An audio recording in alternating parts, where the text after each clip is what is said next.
Hong Kong, 1998. Las luces de neón parecen burlarse de un hombre que alguna vez fue tratado como invencible. Jean-Claude Van Damme, el coloso de Bruselas, ya no está en la cima de Hollywood, detrás del cuerpo perfecto, de las patadas giratorias y del split que el mundo imitó durante años.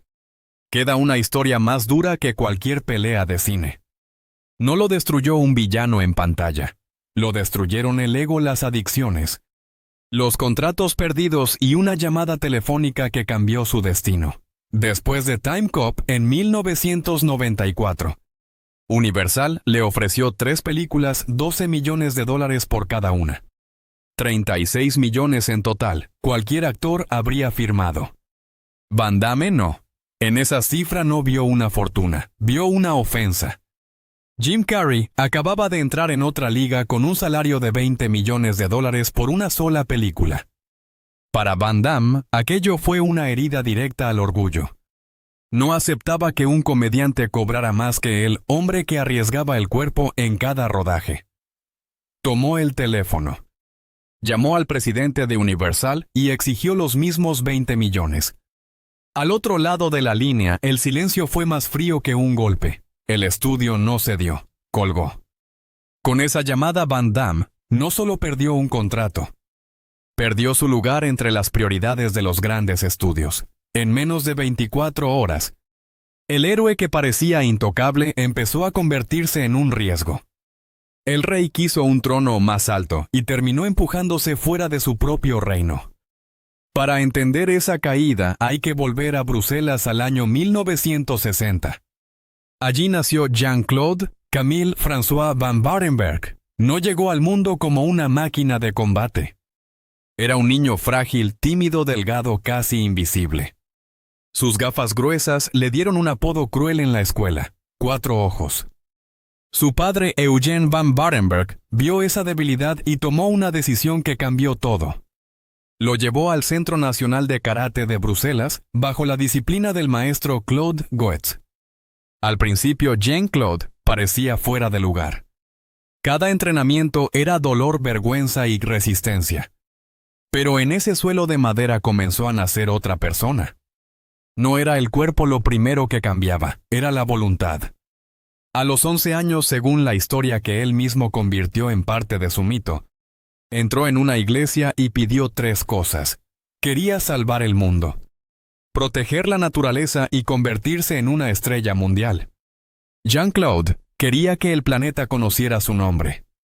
La transformación fue feroz. De 3 sesiones semanales, pasó a jornadas de 6 horas diarias.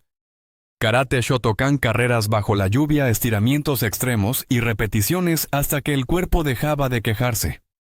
A finales de los años 70 empezó a competir en karate y kickboxing. Sus defensores hablarían más tarde de 18 victorias por knockout y de su paso por el equipo nacional belga. También hubo derrotas como la de Patrick Teugels. Aquella caída lo golpeó en el orgullo, pero alimentó su revancha. Meses después, volvió para noquearlo y recuperar su lugar en el circuito europeo. Pero el secreto más inesperado de su cuerpo no nació en el ring.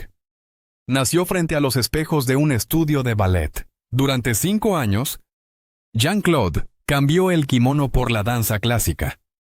Ese entrenamiento creó su firma visual, el split perfecto. Las patadas que parecían flotar antes de impactar, la forma de caer como un felino.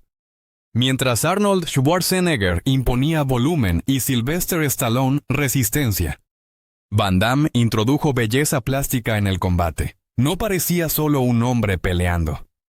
Parecía un bailarín usando la violencia como coreografía. Se cuenta que el coreógrafo Maurice Bayard quedó impresionado con su talento y le ofreció un camino serio en la danza. Rechazó la seguridad y eligió el riesgo. Quería Hollywood. En 1982 llegó a Los Ángeles con apenas $3,000 y un inglés torpe.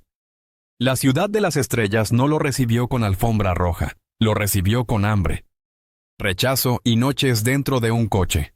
Para sobrevivir, repartió pizzas, colocó suelos de madera y trabajó como portero de discoteca. Su acento era un obstáculo. Aprendió inglés viendo dibujos animados y repitiendo frases sencillas frente al televisor. Pero esa limitación le enseñó algo útil. Si no podía convencer con largos diálogos, convencería con la mirada, la postura y una patada imposible. En el cine de acción, un gesto podía valer más que 1000 palabras. La primera señal llegó con No Retreat, No Surrender. No era el protagonista, pero como Iván Krushenski se robó la atención. Su presencia fría y su violencia elegante mostraron a los productores que allí había algo diferente. El traje era pesado, incómodo y sofocante. Además, Van Damme no quería desaparecer bajo una máscara. Quería mostrar su rostro, su elasticidad y sus patadas. Salir de Predator pareció una torpeza, pero para él fue un acto de fe en su propia marca.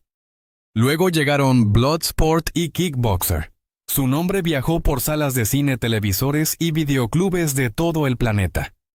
El acento belga dejó de ser una debilidad y se convirtió en identidad. El split dejó de ser una habilidad y se convirtió en firma. El niño de gafas de Bruselas se transformó en el héroe que millones imitaban frente al espejo. En 1994, Time Cop lo llevó al punto más alto. La película superó los $100 millones en taquilla. Van Damme creyó que ya no tenía techo. Universal lo sabía y por eso ofreció 3 películas por $36 millones. Pero el éxito ya había empezado a deformar su percepción. La comparación con Jim Carrey lo envenenó. No entendió que Hollywood valoraba los géneros de forma distinta. La comedia de Carrey era vista como un fenómeno único, mientras el cine de acción muscular empezaba a mostrar cansancio. Van Damme solo vio una cifra más alta que la suya. Cuando pidió 20 millones, no estaba hablando solo de dinero. Estaba reclamando respeto. El problema fue que lo hizo desde la soberbia. Después de esa llamada, el descenso no se vio de inmediato. Pero dentro de la industria ya había comenzado. Los estudios empezaron a mirarlo con cautela. Sus películas perdieron respaldo. Los proyectos fueron bajando de nivel.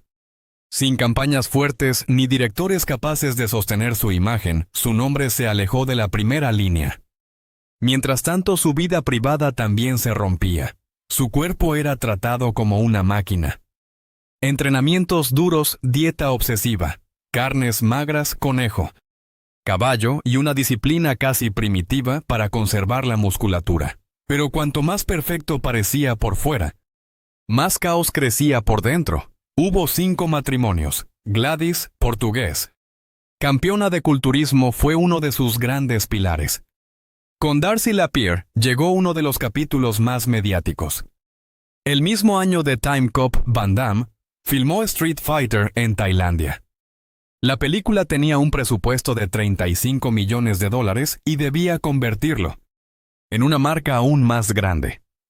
Pero detrás de las cámaras, el rodaje se transformó en una pesadilla. El actor atravesaba una adicción severa.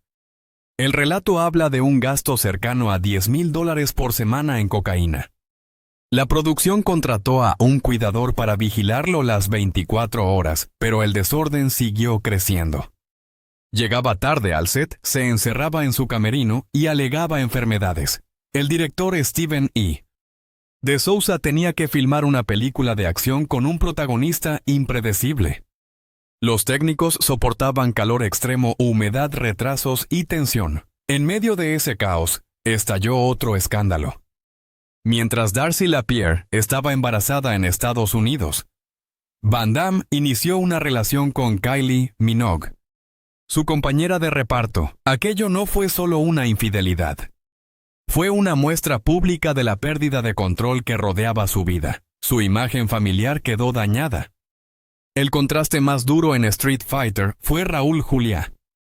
Él interpretaba a M. Bison mientras luchaba contra un cáncer de estómago. A pesar del dolor, trabajaba con entrega absoluta. Mientras Van Damme desperdiciaba energía en excesos, Juliá daba una lección silenciosa de profesionalismo. Street Fighter fue un éxito comercial relativo, pero dejó heridas profundas. Los rumores llegaron a Los Ángeles antes que la película. Para los estudios, El problema ya no era solo su ego, era su falta de fiabilidad. Luego vinieron más golpes. Durante el rodaje de Cyborg, Van Damme hirió accidentalmente al actor Jackson Pinckney en el ojo con un arma de utilería. Pinckney perdió la visión de forma permanente y lo demandó. El juez condenó a Van Damme a pagar $487,000. El golpe económico fue duro, el daño reputacional fue peor. La industria empezó a verlo como una fuerza caótica. También fue atacada su imagen de luchador real. Don Wilson, una figura respetada del kickboxing, cuestionó públicamente su historial y lo desafió. Van Damme nunca aceptó. Para sus críticos, eso alimentó la idea de que su leyenda deportiva estaba inflada. Para sus seguidores, seguía siendo el hombre que había llevado las artes marciales al cine con una estética irrepetible. Pero la duda ya estaba sembrada. La mística recibió otro golpe en Nueva York durante un altercado nocturno en el que, según testigos como Mickey Rourke, Van Damme fue humillado por un hombre vinculado al mundo de los guardaespaldas y los Hells Angels. Más allá del detalle, el efecto fue devastador. El público veía que el héroe capaz de derrotar ejércitos en pantalla era vulnerable, impulsivo y falible en la realidad. El divorcio con Darcy Lapierre trajo otra factura enorme. El relato habla de una pensión cercana al $1,000,000 al año. Entre demandas, gastos, adicción y oportunidades perdidas, Van Damme tuvo que aceptar proyectos cada vez más lejos del brillo inicial. Así comenzó su largo exilio en el mercado directo a video. Su nombre seguía vendiendo, pero ya no mandaba en Hollywood. Sin embargo, la historia no terminó en la caída. En 2008 llegó JCVD. La película no lo presentó como un superhéroe, sino como un hombre roto consciente de sus errores. Su monólogo de 6 minutos fue una confesión inesperada. Allí no estaba el actor fingiendo fuerza. Estaba el ser humano hablando de excesos ego-cocaína, tiempo perdido y la tristeza de haber sido devorado por su propia leyenda. Ese momento cambió la forma en que muchos críticos lo miraban. Jean-Claude Van Damme ya no era solo una reliquia de videoclub. Era un actor capaz de exponerse con una honestidad incómoda. Por primera vez en mucho tiempo, el público vio al niño de Bruselas detrás del coloso. Después tomó una decisión extraña para sus agentes, pero coherente con su historia íntima. En lugar de aferrarse solo a promociones y alfombras rojas, viajó a Tailandia para salvar a una perra callejera enferma que iba a ser sacrificada. Para muchos, fue una excentricidad. Para él fue una forma de cumplir aquella promesa de los 11 años. Proteger la vida. Proteger la naturaleza. Hacer algo que no dependiera del aplauso. La reconstrucción continuó. En The Expendables 2 volvió al cine comercial como villano frente a Sylvester Stallone y otras leyendas del género. Luego llegó el anuncio de Volvo, con el split entre 2 camiones en movimiento. En la era digital, aquel gesto imposible lo convirtió otra vez en fenómeno global. Hoy su figura aparece inmortalizada en estatuas de bronce en Bruselas y Azerbaiyán. Ya no es solo el actor de las patadas giratorias, es un símbolo de caída y resistencia. Su vida demuestra que el éxito puede ser más peligroso que el fracaso cuando un hombre no aprende a administrarlo. También demuestra que la vergüenza no tiene por qué ser el final si existe la valentía de mirarla de frente. Su legado familiar lleva luces y sombras. Christopher Van Barenberg ha trabajado cerca de él en producción y actuación. Bianca Brigitte Van Damme heredó la belleza atlética de Gladys Portugués y la elasticidad de su padre, pasando del patinaje artístico al cine de acción. Pero Nicholas Van Barenberg mostró el otro lado de la herencia. En 2017 fue arrestado en Arizona tras un altercado violento con su compañero de habitación y problemas relacionados con drogas. Se declaró culpable de asalto agravado y posesión de drogas, recibiendo libertad condicional. La historia de Jean-Claude Van Damme no es la de un héroe perfecto. Es la de un niño débil que fabricó un cuerpo extraordinario. Es la de un inmigrante con $3,000 que conquistó Hollywood. Es la de una estrella que rechazó 36 millones por querer 20 millones por película. Es la de un hombre que confundió respeto con salario-poder con invulnerabilidad y fama con paz. Pero también es la historia de alguien que logró regresar desde un lugar donde muchos quedan enterrados para siempre. Volvió no porque Hollywood lo perdonara de inmediato, sino porque se atrevió a mostrarse imperfecto. La verdadera invencibilidad de Van Damme no estuvo en sus músculos ni en su split, ni en sus 18 knockouts, ni en sus taquillas de más de 100 millones. Estuvo en levantarse cuando su propio mito ya parecía haberlo destruido. Al final, el coloso de Bruselas no venció al enemigo más difícil con una patada giratoria. Lo venció aceptando que el enemigo vivía dentro de él. La llamada de los 20 millones lo expulsó del paraíso de Hollywood. Pero también abrió el camino hacia una verdad más profunda. Jean-Claude Van Damme tuvo que perder el trono para recuperar al hombre. Y quizá por eso su leyenda sigue viva, porque ya no pertenece solo al cine de acción. Pertenece a todos los que alguna vez cayeron por orgullo. Pagaron el precio y aún así encontraron una forma de ponerse de pie otra vez.